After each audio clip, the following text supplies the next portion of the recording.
Premier ministre, vous avez déjà réussi une chose, c'est que c'est sans doute la déclaration de politique générale la plus attendue depuis 2022. Et vous avez dit avoir fait un discours inhabituel. Permettez-moi de faire une réponse qui le sera tout autant, c'est-à-dire de ne pas m'en tenir à ce que j'avais écrit, mais de vous répondre directement. Peut-être déjà, pour commencer, dire que la première réaction, en vous entendant parler d'innovation démocratique lorsque le Parlement vote et qu'il est respecté, eh bien, je me dis combien nous étions-nous habitués à avoir une démocratie malmenée quand le simple respect du vote est devenu une innovation démocratique. La seconde chose, nous avons toujours eu un échange que vous avez souhaité être sur le contenu des politiques publiques et donc c'est par cela que je commencerai.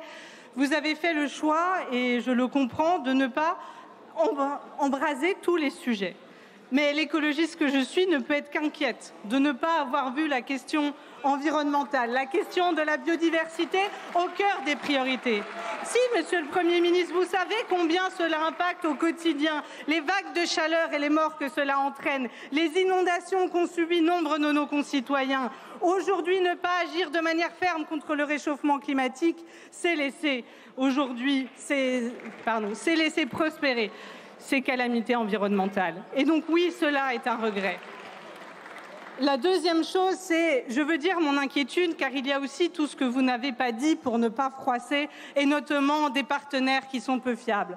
Quand j'entends Laurent Wauquiez à cette tribune utiliser des mots extrêmement durs et inacceptables sur les questions d'immigration, je me dis à la fin, où est-ce qu'ils vont vous mener, Monsieur le Premier ministre? Est-ce que, comme vos prédécesseurs, vous céderez sur les questions d'immigration à vos partenaires des Républicains? Oui, il y a une inquiétude profonde quand on voit l'extrême droite monter dans notre pays que d'imaginer un gouvernement qui est en partenariat avec un parti dont le chef de ce parti dit la différence entre la droite et l'extrême droite, c'est la même chose qu'entre la pensée et l'arrière-pensée. Monsieur le Premier ministre, allez-vous laisser entraîner sur ces questions d'état de droit par vos partenaires?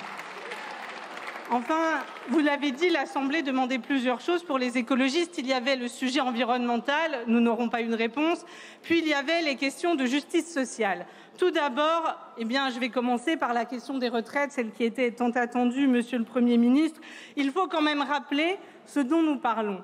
Nous parlons d'une réforme qui a été imposée par 49.3, que Michel Barnier, alors Premier ministre, a maintenu coûte que coûte, que vos collègues aujourd'hui, vos soutiens, ont refusé d'abroger par leur obstruction parlementaire. Il s'est aussi servi d'alibi à maintenir François Bayrou et son conclave et finalement c'est aujourd'hui un élément de marchandage pour maintenir votre gouvernement. La réforme des retraites est une faute originelle. Elle devient aujourd'hui, j'avoue avec étonnement, l'assurance vie des macronistes.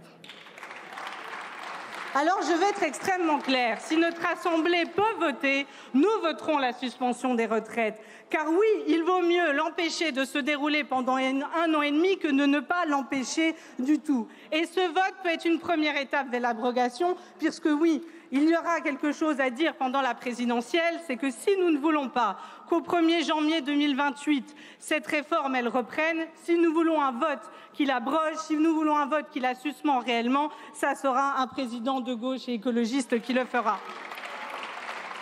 Mais je ne peux que constater qu'une partie des méfaits de la réforme a déjà été appliquée. Depuis 15 jours, l'âge de départ a été porté à 62 ans et 9 mois, la durée d'annuité, donc de cotisation, à 170 trimestres, et que, à l'inverse, le vote que nous aurons ne la suspendra que pour 1 an et demi, et que s'il n'y a pas de nouveau vote après les présidentielles, elle reprendra son cours extrêmement néfaste.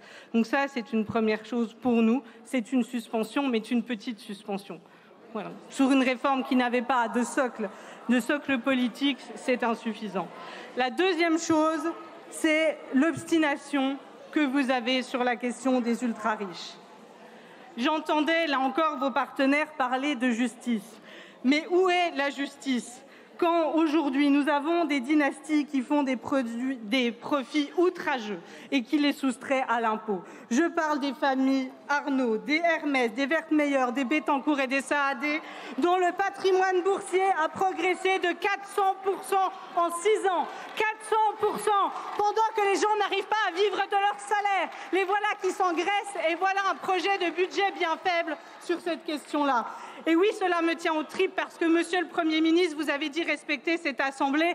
Eh bien, dans cette Assemblée, la taxe Zuckman, elle a été votée. Grâce à mes collègues Clémentine Autain et Eva Sas, la taxe Zuckman qui pouvait ramener 20 milliards d'euros, remettre un peu de justice et d'équilibre, refaire contribuer au pot commun les ultra-riches, eh bien, celle-ci n'est pas dans le budget. À la place, nous avons une taxe sur les holdings financières pleines de trous qui ne permettra pas de taxer 95% de ce patrimoine des ultra-riches.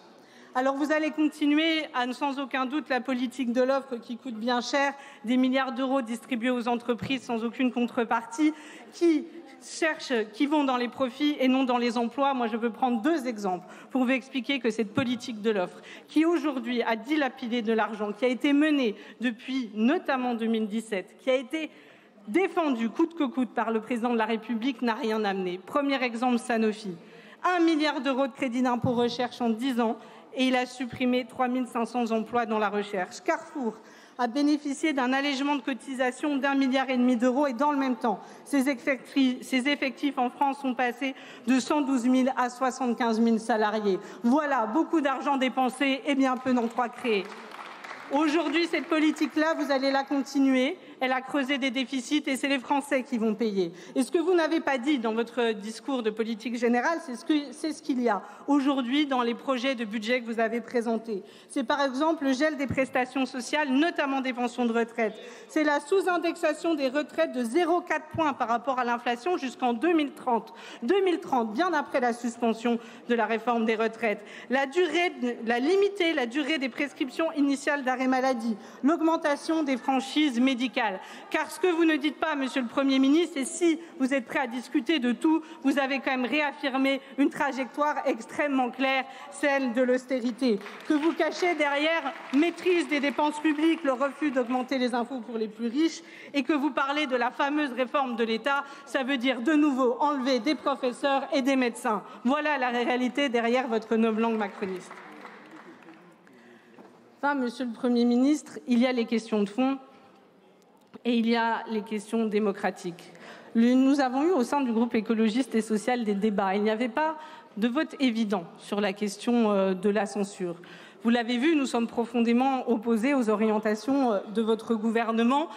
Mais comme vous l'avez dit, nous devons, dans une assemblée, savoir travailler ensemble tout en étant opposés. Et pourtant, le groupe écologiste et social ira à la censure. Oui, parce que nous sommes opposés à votre politique, mais tout particulièrement parce que nous refusons d'assister sans réagir à l'accaparement du pouvoir par Emmanuel Macron.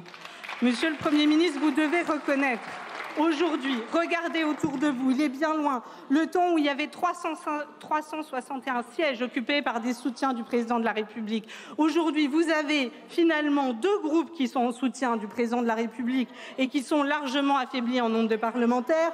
Vous avez le groupe Horizon qui est certes dans votre majorité mais demande une présidentielle anticipée et donc le départ d'un président détesté. Et vous avez enfin les Républicains qui vous ont forcé par un tweet de leur chef à démissionner, mais vraiment pouvez-vous compter dessus? Vous avez un socle parlementaire fragile, en décomposition, affaibli et minoritaire.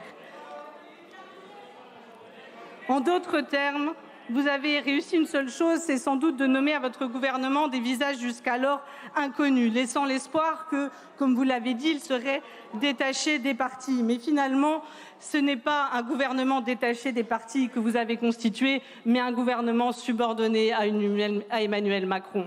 Parce que voilà, derrière la façade, ce sont les ex-conseillers présidentiels, des fidèles de Jean-Michel Blanquer, un ancien secrétaire d'État auprès de Christophe Castaner et de nombreux fidèles du président de la République qui constituent votre gouvernement.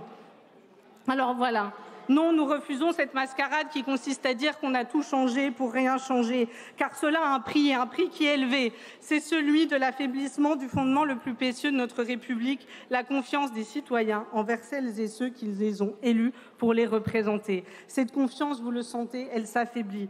Elle est en train presque de disparaître. Parce qu'à force, il y a les mots et il y a les actes. Et sur cette question de confiance, alors certes, vous n'étiez pas Premier ministre, mais il y a des précédents avant vous.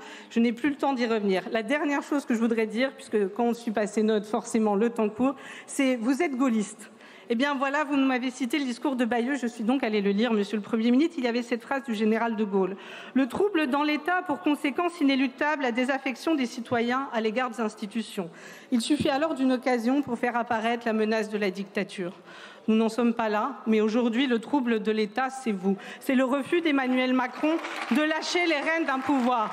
C'est l'imposition de la volonté d'une minorité à la majorité du peuple français. Et à un moment où nous faisons face à l'international réactionnaire, nous ne pouvons pas accepter, même sous des formes mondaines, même avec un discours bien posé, un accaparement du pouvoir. C'est la décision du peuple qui doit toujours primer.